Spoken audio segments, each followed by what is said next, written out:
जैविक भौगोलिक र जलवायुको विविधताको धनी देश नेपालमा उष्ण उपोष्ण समशीतोष्ण र शीतोष्ण गरी सबै किसिमका फलफुलहरू खेती गर्न सम्भव छ। त्यसैले फलफुल खेतीको दृष्टिकोणले नेपाल विश्वमै प्रचुर सम्भावना बोकेको देश हो। औद्योगिकीकरणका लागि कच्चा पदार्थका साथै निकासी हुने कृषि वस्तुहरूमा अधिकांश बागवानी जन्य बाली वस्तुहरू विशेषतः फलफुल प्रकृतिका हुने गरेकाले फलफुल खेती एक साधारण व्यवसाय मात्र नभई रोजगारी, निर्यात, व्यापार र विदेशी मुद्रा आर्जनका हिसाबले पनि नेपालको अर्थतन्त्रको आधारशिला हुन सक्छ। त्यसैगरी फलफुल सेवनबाट विभिन्न अति आवश्यक खाद्य र पोषण तत्त्वहरू प्राप्त हुने हुँदा खाद्य तथा पोषण सुरक्षाका दृष्टिले पनि फलफुल खेती झनै महत्त्वपूर्ण छ। नेपाल जस्तो पहाडी भिरालो भूबनोट भएको देशमा भू संरक्षण गर्न र शहरी प्रदूषण घटाउन पनि बहुवर्षीय बोट बिरुवाको गहन योगदान हुन्छ, जसका लागि फलफुल खेती नै उपयुक्त मानिन्छ। यसकारण फलफुल खेतीमा विविधीकरण, गुणस्तरीय उत्पादन तथा व्यवसायीकरण सँगै मूल्य अभिवृद्धि र बजार माग अनुसारको उच्च गुणस्तर कायममा जोड दिनु नै आजको आवश्यकता हो। फलफुल बालीको व्यावसायिक कार्यक्रमले ग्रामीण स्तरमा गरिबी निवारण कार्यक्रममा ठूलो योगदान पुर्याउन सक्छ। फलफुलको नर्सरी तथा बगैँचा स्थापना, स्याहार सम्भार, फल टिपाई, फल भण्डारण तथा फलफुलमा आधारित प्रशोधन उद्योगहरू र फलफुल बजार व्यवस्थापन जस्ता व्यवसायले रोजगारीका अवसरहरू सिर्जना हुनेछन्। नेपालको जैविक जलवायु र भौगोलिक विविधताले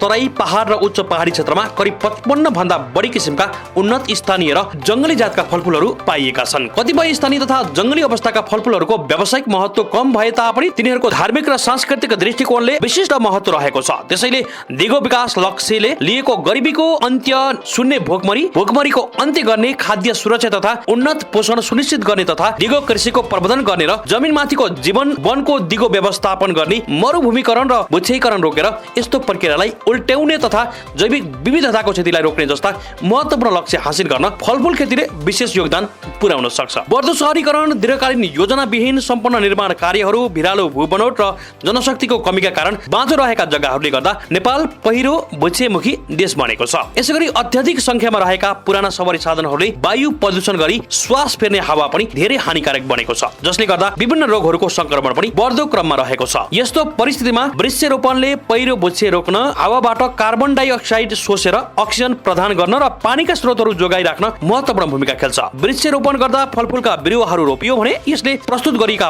वातावरणीय समस्याको सुधार गर्नुका साथै पोषण तत्त्वले भरिपूर्ण फल दिएर देशको खाद्य र पोषण सुरक्षामा उल्लेखनीय योगदान पुर्याउँछ। फ्लोरिडा विश्वविद्यालयको एक अध्ययन अनुसार प्रत्येक एकड अर्थात् 8 रोपनी परिपक्व सुन्तलाका रुखहरूले प्रति वर्ष 16.7 टन अक्सिजन उत्पादन गर्छन् भने 23.3 टन कार्बन डाइअक्साइड हावाबाट लिन्छन्। यसरी सुन्तलाका रुखहरूले वातावरण स्वच्छ राख्न अतुलनीय भूमिका खेल्छ। सदाबहार रुख भएकाले सधैँ हरियो हुने तथा फल पाक्दा गाढा सुनौलो रङ हुनाले सुन्तला लगाएका क्षेत्रहरू सुन्दर, स्वच्छ हुन्छन् र रमणीय पर्यटकीय क्षेत्र पनि बन्छन्। नेपालमा परम्परागत फलफुल खेतीको लामो इतिहास पाइन्छ। परापूर्व कालदेखि नै नेपालका विभिन्न रैथाने मौलिक फलहरू चाडपर्वमा देवी देवतालाई चढाइँदै आएको पाइन्छ भने केरा, मेवा, नरिवल, सुन्तला आदिको प्रसाद बनाएर सबै भक्तजनलाई बाँड्ने प्रचलन पनि रहिआएको पाइन्छ। त्यसैगरी व्रत बस्दा चोखो खानु पर्दा फलफुलहरू नै खाइएको पाइन्छ। यसरी नेपाली समाजमा फलफुलहरूको विशेष धार्मिक, पौष्टिक तथा सांस्कृतिक महत्त्वको रूपमा रहेको छ। नेपालको संविधान 2072 को धारा 36 मा खाद्य सम्बन्धी हकहरू उल्लेख छ, जस बमोजिम प्रत्येक नागरिकलाई खाद्य सम्बन्धी हक हुनेछ। प्रत्येक नागरिकलाई खाद्य वस्तुको अभावमा जीवन जोखिममा पर्ने अवस्थाबाट सुरक्षित हुने हक हुनेछ र प्रत्येक नागरिकलाई कानून बमोजिम खाद्य सम्प्रभुताको हक हुनेछ भनी लेखिएको छ। सन्तुलित भोजनको लागि फलफुलको विशेष महत्त्व छ, किनकि मानव शरीरलाई विभिन्न रोगहरूसँग लड्न आवश्यक पर्ने खनिज पदार्थहरू र भिटामिनहरू फलफुलहरूमा पाइन्छ। 20 वर्षीय दीर्घकालीन कृषि योजना सन् 1995 को प्राथमिकतामा परेका निश्चित उच्च मूल्य बाली र वस्तुहरूमा स्याउ, सुन्तलाजात आदि फलफुलहरू रहेका छन् भने कृषि नीति 2061 र अन्य आवधिक योजनाहरूमा पनि फलफुल खेती प्राथमिकतामा नपरेको होइन। तर विभिन्न कारणवश नीति र योजना अनुरूप यस क्षेत्रले पर्याप्त सरकारी र निजी लगानी आकर्षित गर्न भने सकेको छैन। यसैगरी फलफुल भण्डारण, प्रशोधन र बजार पूर्वाधारको कमजोर अवस्थासँगै स्रोत केन्द्रहरूमा रहेका बागवानी फार्म केन्द्रहरूमा अत्यावश्यक भौतिक पूर्वाधारहरू अवस्थामा रहनु, अन्य निकायको प्रयोगले क्षेत्रफल साँघुरिँदै जानु तथा उद्देश्य अनुरूप पुनः उपयोग हुन नसक्नु र विकसित भइसकेका व्यावसायिक बगैँचा पनि हरानी भई घरेरी र बस्तीमा रूपान्तरित हुनुले एकातिर यो व्यवसाय आशातीत रूपमा फस्टाउन सकेको छैन भने बदलिँदो परिवेशसँगै फलफुल जन्य वस्तुको क्षेत्रीय तथा विश्व बजारमा प्रतिस्पर्धा गर्नु आजको प्रमुख चुनौती रहेको छ। विगतका केही वर्षमा नेपालको फलफुल बालीको क्षेत्रफल उत्पादन र उत्पादकत्व बढिरहेको छ, तथापि सन्तोषजनक हिसाबले बढेको पाइँदैन। फलफुल क्षेत्रमा मुख्यतः व्यवसायीकरणमा जोड, स्रोत केन्द्रको समानुकूल सुदृढीकरण, जनशक्तिको क्षमता अभिवृद्धि, बजार प्रबन्धन तथा गुणस्तरीय उत्पादन र प्रशोधनबाट आयात प्रतिस्थापन, निर्यात प्रबन्धन गर्नुपर्ने देखिन्छ। गुणस्तरीय फलफुलहरूको उत्पादन तथा उत्पादकत्व वृद्धि गर्ने, फलफुल उपभोग स्तर बढाई, सर्वसाधारणको पोषण अवस्थामा सुधार गर्ने, सम्भाव्य फलफुलहरूमा आत्मनिर्भरता र आयात प्रतिस्थापन गर्ने, निर्यात योग्य फलफुलहरूको निर्यात प्रबन्धन गर्ने, रोजगारी तथा आय स्तर वृद्धि गर्ने र भुइँचे रोकथाम तथा वातावरण संरक्षण जस्ता क्षेत्रमा फलफुल खेतीले विशेष भूमिका निभाउँछ। फलफुल क्षेत्रको विकासले नागरिकको खाद्य तथा पोषण सुरक्षामा महत्त्वपूर्ण योगदान पुर्याउनका साथै आयात घटाई, निर्यात प्रबन्धन गर्दै देशको आर्थिक अवस्था सुधार गर्नमा महत्त्वपूर्ण योगदान पुर्याउँछ। त्यसैले नेपालका तिनै तहका सरकारहरू, कृषि अनुसन्धान परिषद र शिक्षण संस्थानहरूसँग प्रभावकारी सहकारी समन्वय गरी व्यावसायिक फलफुल खेतीको प्रबन्धन गर्नुपर्ने देखिन्छ। आउनुहोस् अबको क्रममा भने समशीतोष्ण बागवानी केन्द्रका प्रमुख राजेन्द्र कोइरालासँग समशीतोष्ण बागवानी केन्द्र कीर्तिपुरकै प्राङ्गणमा बसेर केही कुराकानी गरेका छौँ। व्यावसायिक रूपमा फलफुल खेतीलाई कसरी प्रबन्धन गर्न सकिन्छ र युवा जनशक्तिलाई फलफुल खेतीमा कसरी आकर्षण गर्न सकिन्छ भन्ने विषयमा समशीतोष्ण बागवानी केन्द्रका प्रमुख राजेन्द्र कोइरालासँग गरेको कुराकानीको सम्पादित अंश। नमस्कार। सफल कृषि, सफल किसान, समृद्ध कृषि हाम्रो अभियान। कृषि, किसान र विज्ञसँगै सवाल जवाफ गर्दै सम्बन्धित निकाय, सरकारवालासँगै विज्ञसँग सँगै भलाकुसारी गरेर समाधान खोज्ने फरक टेलिभिजन कार्यक्रम समृद्ध कृषिमा यहाँहरूलाई हार्दिक स्वागत छ। म हुँ असीम सापकोटा। कार्यक्रम समृद्ध कृषिमा हामी यति बेला समशीतोष्ण बागवानी केन्द्र कीर्तिपुरमा रहेका छौँ र बागवानी केन्द्रकै प्राङ्गणमा बसेर चाहिँ यो कार्यक्रम तयार गर्दैछौँ। पछिल्लो समयमा नेपालमा पनि फलफुलको प्रयोग र उपभोग अझै बढेको अवस्था अवश्य हो र दिन प्रतिदिनको परनिर्भरता बढेको परिप्रेक्ष्यमा चाहिँ फलफुललाई उत्पादन बढाउनको लागि, उत्पादन वृद्धि गर्नको लागि विभिन्न प्राविधिक कुराहरू पनि रहन्छन् र हामीले व्यावसायिक रूपमा फलफुल खेतीलाई अझै प्रबन्धनात्मक कार्यक्रमहरू गर्नुपर्छ, यसलाई थप व्यावसायिक तरिकाले अगाडि बढाउनुपर्छ, उत्पादन बढाउनुपर्छ भन्ने कुरा एउटा पाटो र सँगसँगै हामीले फलफुलहरूबाट पाउने पोषणले गर्दा हाम्रो खाद्य सुरक्षासँग प्रत्यक्ष जोडिएको विषय सँगसँगै धेरै कुराहरू छन्। फलफुल खेतीलाई पनि हामीले थप प्रबन्धन गरेको खण्डमा चाहिँ यहाँबाट पाउने रोजगारका कुराहरू मात्रै नभएर पौष्टिक हिसाबले र मानव स्वास्थ्यको हिसाबले पनि धेरै कुराहरूसँग प्रत्यक्ष जोडिएको छ र पर्यावरणसँगै पनि जोडिएको फलफुल खेतीलाई थप प्रबन्धन गर्नको लागि हामीले के गर्न सकिन्छ भन्ने कुराहरू सँगसँगै चाहिँ एउटा सरकारी प्रयास चाहिँ कसरी बढेको छ फलफुल प्रबन्धनको लागि भन्ने विषयलाई हामीले नजिकबाट निहाल्नको लागि पनि हामी यति बेला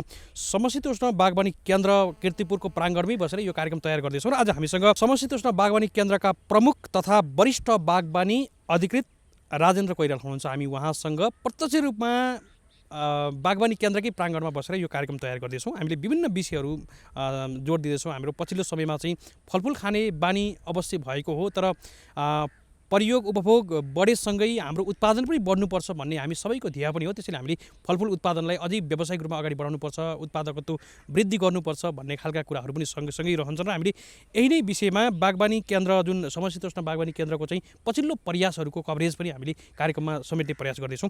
सर नमस्कार, यहाँलाई स्वागत छ। नमस्कार सर, आराम हुनुहुन्छ? हजुर, अहिले केमा व्यस्त हुनुहुन्छ?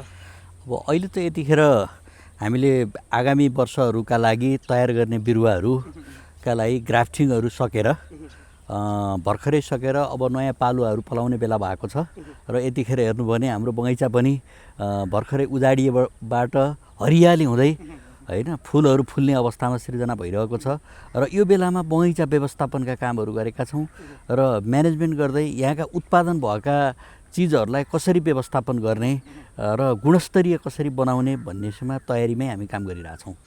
पछिल्लो समयमा यो 2-4 वर्षको अथवा पछिल्लो दशकमा हेऱ्यो भने चाहिँ फलफुल खाने बानी हाम्रो अवश्य बढेको छ। हामीले विभिन्न खालका फलफुलहरू प्रयोग गरेका छौँ, यसमा दुई मत छैन र अझै प्रयोगको मात्रा बढ्न सक्छ, बजार फराकिलो बढ्न सक्छ एकातिर, र हाम्रो उत्पादन चाहिँ भने जस्तो हामीले अझै गर्न सकिया होइन। हुन त केही फलफुलहरूमा हाम्रो राम्रै उपलब्धि पनि छ, यद्यपि पर्याप्त छैन। अब फलफुललाई समग्र रूपमा कसरी लिनुहुन्छ र खाद्य सुरक्षासँग जोडिएको कुरा फलफुल र फलफुलसँगै उत्पादनलाई बढाउने हो भने चाहिँ हामीले धेरै कुराहरू आर्जन गर्न सकिने कुरा अगाडि मैले पृष्ठभूमिमा पनि भनेको थिएँ। आजको फलफुलको अवस्था कस्तो छ र फलफुललाई हामीले कसरी चाहिँ उत्पादन बढाउन सकिन्छ? होइन, यो फलफुल वास्तवमा भन्ने हो भने हाम्रो नेपाली परिवेशमा नेपालको भूगोल र हाम्रो भौगोलिकतालाई हेर्ने हो भने असाध्यै राम्रो सम्भावना भएको क्षेत्र हो। किनभने तराईदेखि उच्च पहाडसम्म सबै ठाउँमा विभिन्न मौसममा पाइने फलफुल हाम्रो 12 महिना हरेक ठाउँमा कहीँ न कहीँ त्यो अनुकूल मौसम हुन्छ, कहीँ बेमौसमी हुन्छ। तर हाम्रो देशमा यस्तो भूगोल छ, हामी आधा घन्टा मात्रै ट्राभल गऱ्यौँ भने एकैचोटि 1200 मिटरमा पुग्छौँ। जस्तो हेरौँ, हामीले जिल्लामा काम गरेका छौँ, बुटोल भैरवा बसौँ, आधा घन्टाको ट्राभल गरौँ पाल्पा पुगिन्छ 1100 मिटरमा, अरू 2 घन्टा ट्राभल गरौँ हामी जोमसम पुगिन्छ। अब त बाटोहरू बनिरहेछ। यो अवस्थामा हाम्रो उच्च पहाडमा हुने स्याउहरूदेखि लिएर र तराईमा हुने आँपका बालीहरू जुन व्यावसायिक छन्, यिनमा सबैतिर हुने भएकोले अहिले रोड सञ्जाल पनि व्यापक रूपमा बनेको छ र त्यो अवसरलाई हामीले ग्रास्प गर्न सक्नुपर्छ। किनभने हिजो अस्ति हामीले उत्पादन गरेका फसलहरू बजारमा आउन सकेका छैनन्। अहिले पनि केही गुनासो आएको छ। जस्तो ओखरको उत्पादन रुकुमको पूर्वमा भएको छ हैन, स्याउको उत्पादन रुकुमको पूर्वमा भएको छ, राम्रो आछ। तर पूर्वसम्म अहिले गाडीले राम्रोसँग छिचालेको छैन। गइहालेको गाडी पनि रफ बाटोमा चाहिँ त्यसले क्वालिटी प्रोडक्सन मार्केटसँग ल्याउँदैन।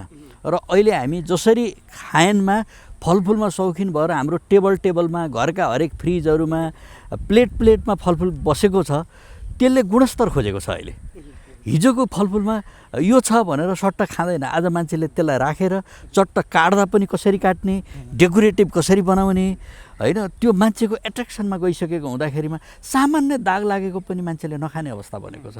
मान्छे यसरी क्वालिटीमा गइसकेको हुँदा अबको अपर्च्युनिटी भनेको राम्रो उत्पादन मात्रै नभएर गुणस्तरमा जानुपर्ने अवस्था छ। र अबको मार्केट भनेको बजारले के खोजेको छ त्यसमा जानुपर्ने अवस्था छ। जस्तो अहिले मान्छेले नयाँ पनि खोजिरहेको छ। जस्तो अहिले हाम्रै यहाँ चाहिँ थिएन, हामीले गत वर्षदेखि साह्रै डिमान्ड आयो भनेर ड्र्यागन फ्रुटको नयाँ एउटा सानो मदर प्लान्ट बनाएका छौँ। हामी यहीँबाट पनि देखिरहेछौँ हैन। यसले के देखाउँछ भने अहिले हेर्दै जाँदा 1 किलो किन्यो 2टा भन्दा चढ्दैन। त्यो कन्ज्युमरमा जान्छ कि जाँदैन, एउटा च्यालेन्जिङ छ। अथवा त्यसलाई भोलि प्रोसेसमा जानुपर्ने हो कि अब त्यो लेभलको सहित हामीले काम गर्न जरुरी छ। किनभने अब हामीले किन्दा बरु 4वटा जाने किनियो भने एउटा काट्दा घरमा न्युक्लियस फ्यामिली हो, 2टा बुढाबुढी, एउटा बच्चा, 3टा हुन्छन्। काट्दाखेरि कमसेकम एउटा काट्दाखेरि बाँडेर खाँदा पुग्छ, न्युट्रिसियस पनि पुग्छ, नयाँ भेराइटी पनि हुन्छ। अबको मार्केट भनेको ठुलो धेरै फल्यो भन्दा पनि गुणस्तरीय कुन फल्यो, त्यसले क्वालिटी कस्तो दियो, यसमा जानुपर्ने भएको हुँदाखेरि फलफुलको सम्भावना असाध्यै राम्रो छ। र अब हामीले देख्दा देशमा जस्तो ऊर्जाको क्षेत्रमा एउटा राम्रो सम्भावना छ। अब करिब आत्मनिर्भर हुनेतिर गएका छौँ भनेर भनिरहेको छ नेपाल सरकारले पनि।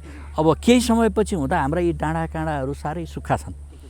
यति धेरै भूगोल छ, यी सबै डाँडा काँडामा हाम्रा ती वाटर रिसोर्सहरूलाई माथि डाँडा टुप्पा चढाउने, त्यहाँबाट बगाउने, सरर बगायौँ भने हरेक ती डाँडा हरिया हुन्छन्।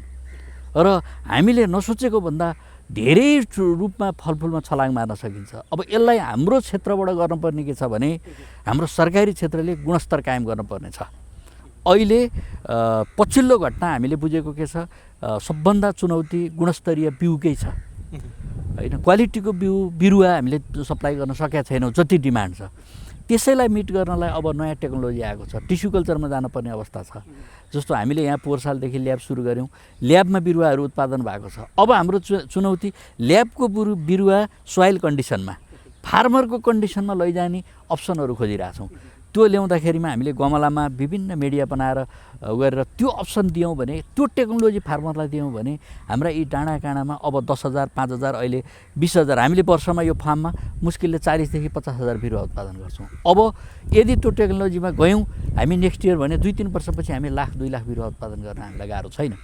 त्यो भयो भने बल्ल हामीले मिट गर्न सक्छौँ। निजी क्षेत्र पनि यसमा आइरहेको अवस्था छ। सरकारी क्षेत्रले समग्रमा स्याप्लिङमा त्यो 12 देखि 15% मात्रै सप्लाई गर्न सकेको छ। यो परिवेशमा निजी क्षेत्रलाई पनि अनुगमन र नियमन गर्न जरुरी छ, सरकारी क्षेत्रले त्यसलाई मेन्टेन गर्न जरुरी छ हैन। यो गरियो भने भोलिको हामीले 8 वर्ष 10 वर्षपछिको फलफुलमा आत्मनिर्भर हुने, सिजन अनुसारका फलफुलहरू हामीले निकाल्न सक्ने र हामीले पनि फलफुल निर्यात गर्न सक्ने सम्भावना रहेको छ।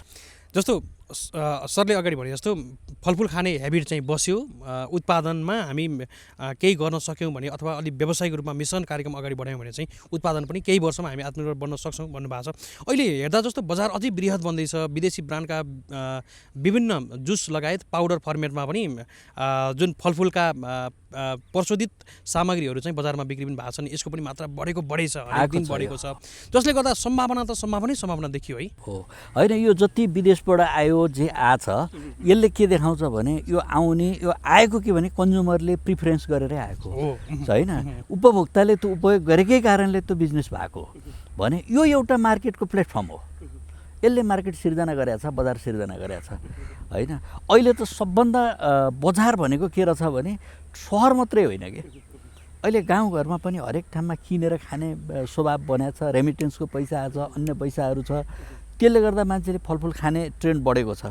पहिला हामी नै पनि सानो सानोमा हुँदा पाहुना आइदिए मात्रै खान्थ्यौँ, बिरामी हुँदा मात्रै खान्थ्यौँ भने अहिले हरेक घरमा फ्रिजमा फलफुल टुट्दैन, टमाटर टुट्दैन होइन। यो हामी कन्ज्युमरको पनि बिहेभियर चेन्ज भएको हुँदाखेरि यसलाई पनि ट्र्याप गर्नुपर्ने अवस्था छ। जस्तो अहिले हरेक घरमा नटुट्ने कागती मात्रै हामीले करोडौँको कागती चाहिँ आयात गर्नुपर्छ, हामी परनिर्भरै छौँ। तर अहिले हेर्दाखेरिमा केही ठाउँहरूमा जस्तो हामीले बाँडेका बिरुवाहरू छौँ, बगैँचाहरू छन्, हामीले देखेका छौँ जसले जम्मा 3 गट्ठा लगाएर पनि 8 लाख 9 लाख रुपियाँको कागती बिक्री गरेर आम्दानी गरिरहेका छन्। त्यस्ता कृषकहरू हुन्छन्, त्यो देखेका छौँ। फलानाले राम्रो गर्यो भन्छौँ तर आफू त्यो मेहनत गर्न हामी लागेका छैनौँ। हामी पढेपछि जागिर खानुपर्छ भन्ने मोटिभमा हुर्क्यौँ, पढेर काम गर्नुपर्छ भन्ने मोटिभमा हामी हुर्किन सकेका छैनौँ। अझै पनि हाम्रो पढाइ जागिर खाने र अहिले पछिल्लो ट्रेन्ड त पढेर अलिअलि माथि गइसकेपछि विदेश जाने, अहिलेको माहौल त्यस्तो छ। यही देशभित्रै बसेर यहीँभित्र गर्ने सम्भावनाहरू प्रशस्त छन् र भोलि हामीले यदि ऊर्जामा गयो, हाम्रो ऊर्जालाई उपयोग गर्न सकियो भने लागत कम हुन्छ। जस्तो अहिले लागत बढी छ, हामी फ्रुटमा धैर्य गर्न सक्दैनौँ। एउटा फ्रुट राम्रोसँग फुल फेजमा प्रोडक्सन दिनलाई 8 वर्ष लाग्छ, 7 देखि 8, 9, 10 वर्ष लाग्छ। 9-10 वर्षसम्म हामी धैर्य गर्न नसक्ने अवस्थामा छौँ होइन, सबभन्दा ठुलो चुनौती हो। तर त्यो दिइसकेपछि त्यसले 25 वर्ष 30 वर्षसम्म मजाले प्रोडक्सन दिन्छ, म्यानेजमेन्ट मात्रै गरे पुग्छ। त्यसपछि त्यो अवसर हामीलाई ठुलो छ, किनभने हाम्रो भूगोलमा यति धेरै हावापानीको बायोडाइभर्सिटी छ, गर्मी पनि छ, खोज पनि छ। उतिखेर त्यहीँ तल आँप हुन्छ, अलिकति आधा घन्टामा हामीहरू सुन्तला हुन्छ, कागती हुन्छ, त्योभन्दा माथि जाने बित्तिकै किवी हुन्छ, माथि गएपछि स्याउ हुन्छ। यस्तो सम्भावना बोकेको छ र यति बजारमा छन् कि नाम जानेका फ्रुट्सहरू हाम्रा पब्लिकहरूले पनि खान थाले। अहिले एजुकेसनले त्यस्तो बनाइदिएको छ, नाम जान्ने बित्तिकै खान थाले अवस्था छ। अहिले हेर्नुहोस्, हामीले यहाँ 4 सालसम्म हेर्दा 600-700 रुपियाँ 800 रुपियाँ केजी किन्थ्यौँ हामी किवी। अहिले पनि मार्केटमा अक्सिजन खोजियो भने 800 रुपियाँ केजी छ है। तर सिजनमा 200 रुपियाँ केजी हाम्रो फार्मले दिन्छौँ र लोकलमा 1 महिना जति 250-300मा यहाँ किवी पाइन्छ। किन? यसले के भने सप्लाई भएरै आयो होइन, बजारमा उत्पादन भएर किसान कहाँ उत्पादन भएर आयो। तर अहिले पछिल्लो चरण के देखाएको छु भने अर्बनाइजेसन भयो, सबै प्लटिङहरू भएको छ, डाँडाकाँडामा पनि जग्गा काटिएको छ र थोरै भएकोले मेकानाइजेसन गर्न सकिएको छैन। इभन जस्तो धान गहुँ मकैमा मेकानाइजेसन मेसिनहरू युज गरिएको छ भने फ्रुटमा मेसिनहरू भनेको स्प्रेयर गर्ने मेसिनहरू युज गर्न सकिन्छ, पावर स्प्रेयरहरू चेन्ज गर्न सकिन्छ ठुलो बुवरलाई। तर हार्भेस्टिङमा मेकानाइजेसन छैन। अहिले फ्रुट ब्यागिङहरू गर्नमा चाहिँ म्यानुअलै गर्न परेको छ भने यो म्यानुअल गऱ्यो भने लेबर कन्जम्सन भएपछि वैदेशिक जाने हाम्रो श्रम जसले बाहिर गएर महिनामा 15-20 हजार कमाउँथ्यो भने यहीँ घर बसेर बाहिर गएर 25 हजार कमाउनेले घर बसेर 15 हजार कमायो भने बाहिर जाँदैन। किनभने परिवारसँग बसेर 15 हजार कमाउन सक्छ भने मासिक रूपमा ऊ बाहिर जान पर्ने अवस्था देखिँदैन, आखिर लेबरकै लागि। यो सम्भावना बोकेको हुँदा यसले रोजगारी पनि सिर्जना गर्छ, यसमा हामीले लाग्नुपर्छ भन्ने छ। सर, जस्तो यहाँले भन्दै गर्दा मौसमी उत्पादन एकैचोटि भोल्युममा धेरै उत्पादन हुने बजार स्वाट्टै घट्ने र बेमौसमी समयमा चाहिँ त्यसको भाउ बढ्ने जस्तो किवीको यहाँले कुरा सार्नु भएको थियो। यो अवस्था अरू बालीमा पनि देखिया छ। यसलाई चाहिँ हामीले न्यूनीकरण गर्नको लागि अथवा चाहिँ ठुला कोल्ड स्टोरको अवधारणा ल्याउनु पर्ला अथवा भण्डारण गृहको लागि पनि अलिकति त्यो खालको प्रावधान अनुसार अगाडि बढ्यो भने चाहिँ हाम्रो अझै परिवर्तन घट्थ्यो कि जस्तो पनि लाग्छ। होइन, यो पनि असाध्यै राम्रो कुरा हो र जति हुन पर्ने हाम्रो व्यवसायिक नपुगेको कारणले हो भन्ने लाग्छ मलाई चाहिँ। किनभने पिक सिजन 10 दिन 15 दिनलाई हामीसँग प्रशस्त पुग्छ, तर त्यसलाई अलिकति लेन्थी गर्न लम्ब्याउनको लागि कोल्ड स्टोरको भोल्युम पुग्दैन होइन। त्यो कोल्ड स्टोर चल्नको निम्ति 3 महिना 4 महिना राख्दा त्यसको ट्रान्जेक्सन कस्ट त्यो राखेको मेटेरियलले उठ्नुपर्छ। प्रिन्सिपल त्यो हो। त्यसको BC रेसियो भन्छ, कस्ट बेनिफिट रेसियो। कोल्ड स्टोरको मात्रै आफैमा त्यसमा 3 जना लेबर लाग्ला, इलेक्ट्रिसिटी लाग्ला, के लाग्ला, मानव सरकारको अनुदानमा बन्यो भने पनि त्यो रनिङ कस्ट पनि बिहोर्न सक्ने हैसियत हुनु पऱ्यो नि, त्यति उत्पादन आउनु पऱ्यो। त्यो लेभलमा हामीलाई तत्कालको फ्रेसको लागि हामीलाई केही समयलाई, जस्तो सुन्तला हेर्नु भने 2 महिना हामीलाई मजाले पुग्छ। र अहिले हामी सबै इन्डियाबाट आएको, इन्डोनेसियाबाट आएको, बाहिरबाट आएको सुन्तलाहरू खाइरहेछौँ अहिले पछिल्लो चरण। किनभने त्यो स्टोर गरेको सुन्तला प्रिम्याच्योर सुन्तला छ। नेपाली सुन्तला जति सुन्तला वर्ल्डमै छैन। नेपाली सुन्तलाको जस्तो टेस्ट ब्रिक्स भन्छ हामी, त्यसको स्विटनेस अरू चाहिँ बाहिर त्यस्तो आएको सुन्तला आइँदैन। किनभने हामी फ्रेस खान पाएछौँ कि त्यो स्टोर भएर आउँदा त्यसको डिटोरिएट त केही न केही भइहाल्छ। त्यो कारणले पनि भोल्युममा नपुगेको कारणले त्यहाँसम्म पुग्न सकेका छैन। अब अहिले त स्थानीय सरकारहरू पनि छन्, प्रदेश सरकारहरू पनि छन्। आफ्नो आवश्यकता के हो त्यो ठाउँको लागि प्रोग्राम बनाउन सक्ने माहौल बनेको छ। यो अर्थमा पनि बिस्तारै यो समय लिएर आउँछ भन्ने हामी आशा गर्न सक्छौँ र यसले त्यो दिन ल्याउँछ भन्ने आशा गर्न सक्छौँ। आशै गरिएन भने त हामी त्यहाँ पुग्न सकिँदैन। जस्तो अरू बाली उत्पादन भन्दा फलफुलमा चाहिँ अलिक धैर्यता रहनु पर्यो, केही समय चाहिँ कुर्न सक्नु पर्यो भन्ने खालको यहाँको सन्देश पनि छ है। अरू अलिकति प्राविधिक रूपमा चाहिँ फलफुल खेतीको लागि ध्यान दिनुपर्ने कुराहरू अथवा किसानले ठ्याक्कै बुझ्नै पर्ने कुराहरू, त्यस्ता टेक्निकल कुराहरू छन् केही?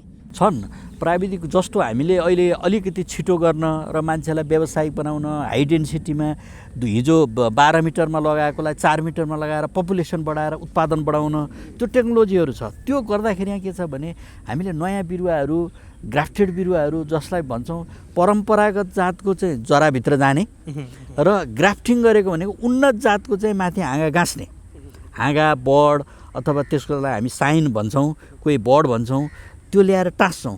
त्यो टाँस्दा के हुन्छ, जानेर गाँसिन्छ। गाँसिएको भन्दा तलको भागबाट जहिले पनि पलाउन सक्छ। त्यो रेगुलर अब्जर्भेसन गर्नुपर्छ। जुन दिनमा पलाउँछ न्युट्रिएन्ट अपटेक भनेको त्यो पलाएकोले लिइहाल्छ, त्यसलाई फालिएन भने माथिको मर्छ। त्यो फल्न लागेको बिरुवामा पनि त्यो समस्या हुन्छ। जबकि हामी कहाँ हेर्दाखेरि 20औं वर्ष भएका बगैँचा छन्, त्यसलाई त्यो सकर फालिरहनुपर्छ। हामी सकर भन्छौँ त्यसलाई। त्यही भएर यो नियमित अब्जर्भेसनै रहेछ। यदि यो गरिएन भने यो टेक्निकल कुरा छ, यो गरिएन भने सफल हुँदैन। र अहिले सामान्य हेर्दा हामीले फलाएकै चिज पनि खाने बेलासम्म सानो टेक्नोलोजी कुरा हो। हार्भेस्टिङ गर्दा साह्रै ठुला भएका रुख चढे हाँगा भाँचिन्छ, तलबाट सानो डोकामा म चढेर हामीले यसो लाठाले हानेर झार्ने गरेको। अहिले आधुनिक भर्याङहरू छ, 10 फिट 12 फिटको भर्याङ, माथिको प्लेटफर्म बनाएर त्यसमा जस्तो झुलहरू जस्तो सानो बनाएर ट्र्यापिङ गर्ने टेक्नोलोजी आएको छ। फेरि 8 फिटको गर्दाखेरिमा 12 र 8ले कति भयो, 20 फिटसम्म त नर्मल्ली हातैले टिपे चाहिँ गरेर 20 फिटसम्मको फ्रुटलाई कुनै दाग नलाइकन हार्भेस्टिङ गर्न सकिन्छ। तर हामी त्यति नगरिकन एउटा लामो बाँसमा हँसिया बाँध्छौँ, टुप्पाएर हल्लाइदिन्छौँ।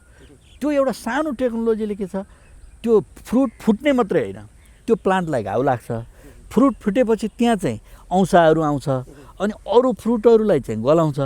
हार्भेस्ट नभएका अरू फ्रुटहरू नगरेका पछि हार्भेस्ट गर्न म्याच्योर नभएका फ्रुटहरू सहित बिग्रिने हुन्छ। त्यसले गर्दा हाम्रो पोस्ट हार्भेस्ट लस बढ्छ। उत्पादनै भइसकेपछि कन्ज्युम गर्न सकिँदैन, त्यो अवस्था छ। र हामीले उत्पादन गरेकै चिज राख्न पनि सकेसम्म हामी डोकोमा खान्छौँ, त्यो गलत हुन्छ।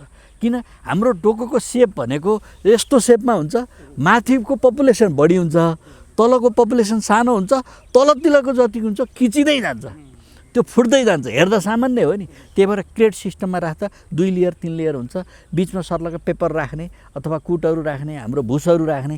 त्यसरी पनि हामीले पोस्ट हार्भेस्ट लसलाई बचायौँ भने हाम्रो सप्लाई बढ्छ, यसले हामीले कन्जम्सन बढ्छ होइन।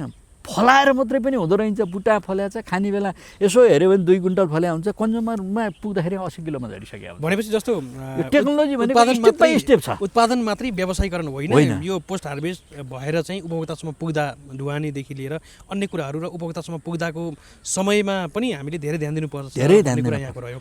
सर अब जस्तो अलिकति टेक्निकल कुरा, जस्तो यहाँले औषा किराको कुरा गर्नुभएको थियो, अहिले सुन्तला जात विभिन्न खालका सुन्तला जात बिरुवाहरूमा चाहिँ समस्या देखिया छ। धेरै जसो ठाउँहरूमा औषा किरा लगायतका समस्या पनि छन्। यसलाई सोलुसनको लागि किसानले बुझ्ने गरेर भनिदिनुहोस् न। होइन, यसको सबैभन्दा राम्रो चाहिँ के छ भने बगैँचाको व्यवस्थापन हो। होइन, बगैँचाको सरसफाइ मुख्य कुरो, त्यसलाई हामीले बगैँचा व्यवस्थापनै भन्छौँ। यसको नियमित सेड्युल छ। हामी कृषकहरू हरेक ठाउँमा जिल्ला कृषि विकास कार्यालय हुँदा, सेवा केन्द्रहरू हुँदा त्यहाँ अलरेडी हामीले हरेक ठाउँमा पोस्टरहरू बनाएर वार्षिक क्यालेन्डर बनाएको छौँ। सुन्तला जातको कागतीको कुन महिनामा के गर्ने, त्यो क्यालेन्डर मात्रै फलोअप गऱ्यौँ भने यो लगभग 80% समस्या समाधान हुन्छ। त्यति मात्रै गर्दैनौँ, त्यति मात्रै गरिदिए पुग्छ। त बगैँचामा ल पुस माघ भयो, यो बेला सबै हार्भेस्ट गरिएको छ, अब नयाँ पालु आउने बेला भयो, सर्लक्क यसलाई मल हाल्ने बेला छ, यति मल हाल्नुहोस्। भएका पुराना बाङ्गा हाँगा काट्नुहोस्, मरेका हाँगा फाल्नुहोस्, चोर हाँगा फाल्नुहोस्। चोर हाँगा भन्ने हुन्छ हेर्नुहोस्, त्यो डस्ने हाँगा हुन्छ नि, हेर्नुहोस् त्यो टेक्निकल किसानले बुझ्छ। ती हाँगाहरू यसरी काट्नुहोस्। काटेको ठाउँमा यदि सानो हाँगा छ केही फरक पर्दैन, ठुलो हाँगा छ भने काटेको ठाउँमा घाउ लागेको हुन्छ, बोडो पेस्ट लगाउनुहोस्, त्यो घाउलाई सन्चो बनाइदिनुहोस्। घाउले नै हो नि त्यहाँ औषध बनाउने त, होइन, त्यो घाउ सन्चो बनाउने यसरी लगाइदिनुहोस् भनेर हामीले त्यो सबै टेक्निकल प्याकेज बनाएका छौँ।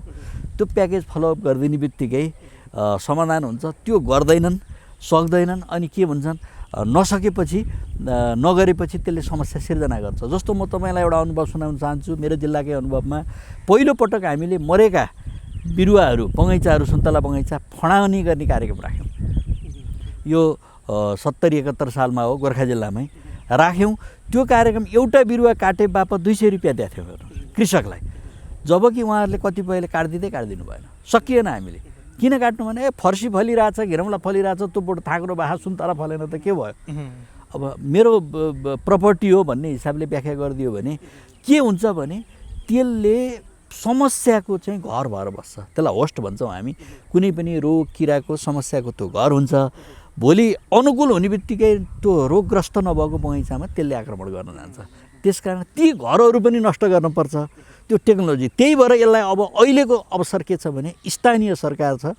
स्थानीय सरकारले व्यवसायिक कृषकलाई लाठी लगाउन सक्छ, क्याम्प गर्न सक्छ। जस्तो बाहिरतिर यो बेला यो छर्नुहोस् भनेपछि हेलिकप्टरदेखि लिएर त्यो आँखा चिम्लेर सरकारको पोजिसन लिएर त्यो एक्टिभिटी गरे हुन्छ, अनि सबै प्रोडक्सनमा आउँछ। हाम्रोमा के छ, इन्डिभिजुअलिजम छ। त्यसकारण त्यो चाहिँ इन्डिभिजुअलिजम भएको भएर त्यो गर्न सकिएको छैन। अब स्थानीय सरकारले जस्तो खुल्ला दिशामुक्तको जसरी टोयलेट नबनाइकन सेवा सुविधा पाइँदैन भने जस्तै यी काम गरिएन भने पाइँदैन भन्ने एउटा होइप राखेपछि त्यसले गाउँपालिकालाई पनि एउटा राजस्व दिन सक्छ, किसानलाई यसै आम्दानी दिन सक्छ, रोजगारी त्यहीँ सिर्जना हुन्छ। यसका धेरै मल्टिपल टायरहरूका प्रभावहरू रहन्छन्। एउटा रोजगारी भयो, अर्को आर्थिक पाटोसँगै जोडियो रोजगारीसँगै समृद्धको लागि पनि फलफुललाई व्यावसायिक रूपमा उत्पादन गर्नु पर्यो, भोल्युम बढाउनु पर्यो। हाम्रो सबैको आग्रह यो यहाँले पनि भनिराख्नु भएको छ। अब अर्को अलिकति पर्यावरण वातावरणसँग जोडिएको विषयलाई पनि प्रश्न दिनुहोस् न सँगै। होइन, यो हो हामीले जस्तो एउटा साह्रै मिठो कुरा गर्नुभयो। हाम्रो एकदम अनुभव के छ भने वातावरण संरक्षण, बाढी पहिरो जान्छ भनेर अर्को निकाय पनि छ, सरकारी निकाय। जस्तो भू संरक्षणको हेतुले फलफुलका बिरुवा बाँड्छ, तर व्यावसायिक हेतुले त्यो चाहिँ गलत हुन्छ। किन भन्दा जस्तो मेरो अनुभव हेर्दाखेरिमा आँपको बिरुवा बाँडेको छ गोर्खाको माथि क्षेत्रमा, तर कुन भेराइटी हो भनेर किसानले भन्न सक्दैन, किनभने उहाँहरूको अब्जेक्टिभ त सोइल कन्जर्भेसन हो।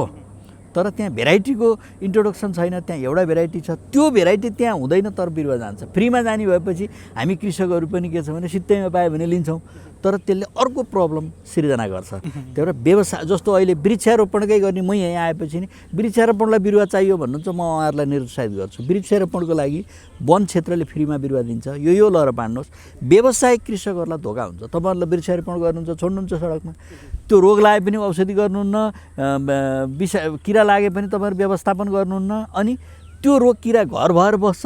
भोलि व्यवसायिक कृषकहरूलाई त्यसले डसिरहन्छ। त्यसले देशलाई पनि घाटा, तपाईँहरूलाई पनि घाटा, पैसा हाल्नु पऱ्यो। यो काम नगरौँ। यसका छुट्टै अब्जेक्टिभ छन् भनेर व्यावसायिक ब्लकहरू बनाउनुपर्छ सर। त्यो व्यावसायिक ब्लकहरू भएको ठाउँमा व्यावसायिक हिसाबले गऱ्यो भने अरू व्यवस्थापन गरेर राम्रोसँग गर्न सकिन्छ। नत्र त्यो फरक उद्देश्यको बिरुवाहरू पनि गयो भने त्यसले समस्या सिर्जना गर्छ। त्यो भएर पर्यावरण संरक्षण आफ्नो ठाउँमा छ र यदि हामीले त्यसलाई नियमित व्यवस्थापन गऱ्यौँ भने विषादी पनि कम प्रयोग गर्न सक्छौँ र आवश्यकभन्दा बढी प्रयोग गर्न पनि सक्दैनौँ। र आजभोलि जस्तो यहीँ हेर्नुभएको छ, देखिरहेछौँ, हामीले नेट लगाइरहेछौँ। यो नेट केका लागि? एउटा नेट लगाउँछौँ हामी चराका लागि।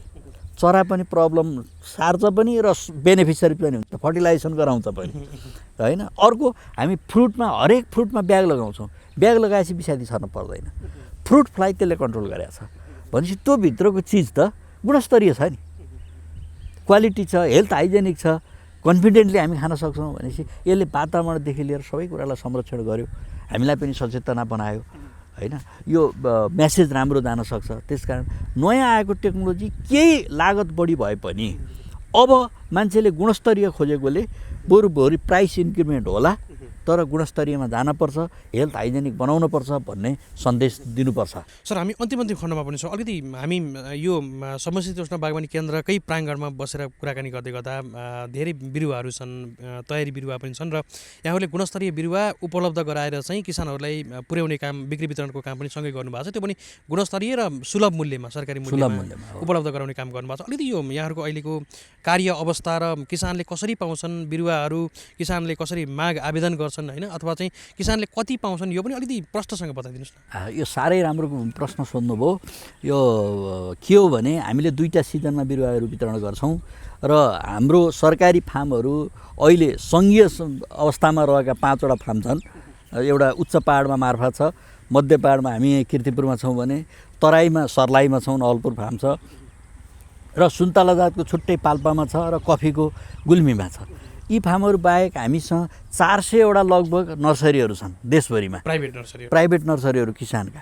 ती नर्सरीहरूले आफूले अनुकूल हुँदा अहिलेसम्मको अवस्थामा बेच्छन्। अहिले नर्सरी ऐनको ड्राफ्ट भइरहेछ, नर्सरी कार्यविधिको अन्तिम चरणमा गएको छ। यसले एउटा हामीले नियमन गर्ने प्रयास गरेका छौँ र अहिलेको अवस्थामा कृषकले छोटकरीमा भन्दा बिरुवा पाउने पद्धति के त कसरी पाउँछन् भन्दा कृषकहरूले आफ्नो नजिकको ज्ञान केन्द्र मार्फत अथवा स्थानीय सरकार मार्फत अथवा स्वयं व्यवसायिक कृषकले आफै पनि उहाँहरूले हामीभन्दा माथिल्लो एउटा निकाय छ राष्ट्रिय फलफुल विकास केन्द्र, जसले सबैलाई एउटा लिड गर्छ। हामीले हाम्रो फार्मको मात्रै कुरा गर्छौँ भने उसले अरू फार्मदेखि लिएर प्राइभेट नर्सरीको पनि नेटवर्किङ गर्छ। त्यहाँ चाहिँ उहाँहरूले निवेदन पुर्याउनुहुन्छ। निवेदन फिजिकल्ली पनि दिनुहुन्छ, अनलाइनमा पनि दिनुहुन्छ। उहाँहरूले मेलमा पनि निवेदन हाल्न सकिन्छ डकुमेन्ट पुर्याएपछि। त्यहाँ फर्मेट तोकिएको छ, त्यो निवेदन हालेपछि त्यो उहाँहरूले फोन नम्बर राख्नुहुन्छ, मेल राख्नुहुन्छ, ब्यालेन्स सिट बनाइन्छ। हाम्रो यो वर्ष बर्खे सुन्तला जातका बिरुवा कति हुन्छ भनेर हामीले जेठमा वैशाखमा हामीले उहाँहरूलाई दिन्छौँ। त्यस्तै प्राइभेट नर्सरीले पनि दिन्छ। उहाँहरूका 10,000, 20,000, 50 लाख कति हुन्छ, डिमान्ड कति छ, त्यो अनुसार कसलाई कता नजिक पर्छ, परेसम्म नजिक, नपरे त टाढा नि जानु पऱ्यो, त्यो हिसाबले उहाँहरूले बाँडफाँड गर्नुहुन्छ। र यसले गर्दा हामी व्यवसाय गर्ने कृषकहरूलाई दिन्छौँ। र अहिले हामीले पछिल्लो चरण किर्तिपुरको के गरेका छौँ भने खुद्रा 1-2टा लगाउने, एक काठमाडौँमै घर भएर कौसीमा लगाउनेहरूको चाप छ, यो चापलाई थोरै निरुत्साहित गरेका छौँ। त्यो चापले 500-600 बिरुवा जाँदो रहेछ एउटै सिजनमा। त्यो 500-600 बिरुवा सामान्य हेर्नु 70 रुपियाँ पर्ने बिरुवा बाहिर पऱ्यो भने 200 पर्ला। किसानले लैजाँदा 100 बिरुवा लयो भने 7,000मा पाउने बिरुवा बाहिर गइसकेपछि 15-16 हजार पर्यो। 10-12 हजार बढी पर्ने बित्तिकै उसले पानीको संरचना बनाउन सक्थ्यो, अर्को काम गर्न सक्थ्यो। व्यवसायिक कृषकहरूले त्यो काम गर्न सक्थे। पहिला व्यवसायिकलाई दिउँ, उहाँहरूले को ब्यालेन्स सिट सकेपछि कतिपयले तोकेको लानुहुन्न, केही घटाएर लानुहुन्छ, त्यो रहेको चाहिँ हामी खुद्रामा अनि यहाँ थोरै कौसीतिर पनि दिन सक्छौँ भन्ने हिसाबले दिएका छौँ। र कतिपय दिँदैनौँ भन्दाखेरिमा नलगेको हाम्रो स्टक पनि बेच्नुपर्ने हुन्छ, होइन, त्यो हाम्रो बाध्यता पनि छ। र अहिले प्रायोरिटी चाहिँ हामीले व्यवसायिक कृषकहरूलाई नै दिएका छौँ। यसरी निवेदन दिएपछि उहाँहरू लाइन लाइराख्न पर्दैन र सामान्यतया जेठ 15 र पुस 15बाट बिरुवा वितरण सुरु हुन्छ, होइन। उहाँहरूले कार्तिक मसान्तसम्म र चैत मसान्तसम्ममा निवेदन दिइसक्नुहुन्छ। वैशाखमा उहाँहरूको ब्यालेन्स सिट पस्छ।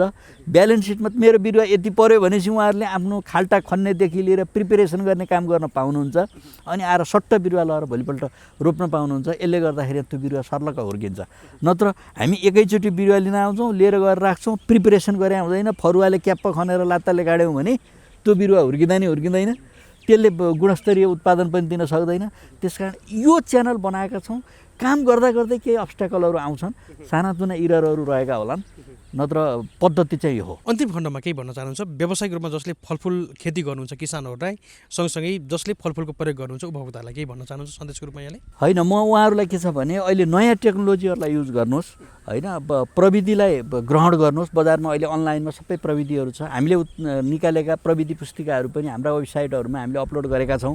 हरेक कृषकहरूलाई यो भन्न चाहन्छौँ, राष्ट्रिय फलफुल अथवा समशीतोष्ण बागवानी केन्द्र हान्नुभयो भने हाम्रो वेबसाइट देखिहाल्छ, होइन। त्यो अर्थमा पनि लिन सक्नुहुन्छ यहाँहरूले। र फलफुलमा अलिकति धैर्यता चाहिन्छ र नियमित रुटिनले काम गरिदिनुपर्छ। दिनदिनै तरकारीहरूमा जस्तो धेरै लेबर पनि चाहिँदैन, तर मासिक रूपमा गर्ने भएकोले हरेक 15 दिनमा एकचोटि फलफुल बगैँचा हेरियो, अवलोकन गरियो भने पुग्छ। अझ त म के भन्छु भने ठुला जग्गा भएका राजनीतिक नेतृत्वहरूलाई पनि फ्रुट खेतीमा लाग्न चाहिँ अनुरोध गर्छु। किनभने उहाँहरू त राजनीतिमा बाहिर हिँड्नुहुन्छ, तर 15 दिनमा मात्रै एकचोटि गाउँ फर्क गरिदिनु भयो भने आफ्नो फलफुल नै हो नि, उहाँहरूको भोट पनि बढ्ने। त्यो भएर यो लेभलमा सहित मैले जिल्लामा बस्दा यो अनुरोध गर्थेँ र धेरैले बगैँचा पनि बनाउनु भएको छ। आज उहाँहरू चाहिँ सम्पर्कमा आउनुहुन्छ र म कृषकहरूलाई पनि यही भन्छु, गुणस्तरीय उत्पादन गर्नुहोस्। बजारको दुविधा छैन, तपाईँले उत्पादन गरेपछि आफूले खानुहुन्छ र अर्कालाई नि खुवाउने हिसाबको उत्पादन गर्नुभयो भने सबैले खान्छन्। हुन्छ सर, हामीलाई निकै महत्त्वपूर्ण विशेष सन्देश किसानको माझ सार दिनुभयो, धेरै आभारी छौँ। यहाँलाई कृतज्ञ ज्ञापन गर्दै बिदा गर्न चाहन्छु। नमस्कार। हस्, नमस्कार। हजुर, हामीले यति बेला समशीतोष्ण बागवानी केन्द्रकै प्राङ्गणमा बसेर कार्यक्रम समृद्ध कृषि तयार पारेका छौँ र हामीले धेरै कुराहरू प्राप्त पनि गरेका छौँ। आजको श्रृङ्खलाको समय यति नै। भोलि हामी नयाँ विषयमा, नयाँ अतिथिको साथमा, नयाँ ठाउँबाट विशेष कुराकानी र विशेष जानकारीसहित यहाँहरूमा आज आउनेछौँ। तबसम्मको लागि कार्यक्रम समृद्ध कृषिका सम्पूर्ण युनिटसहित असीम सापकोटा पनि यहाँहरूको माझबाट बिदा हुने अनुमति माग्छु। तपाईँ भने हेर्दै गर्नुहोला प्रभु फ्यामिली HD। नमस्कार।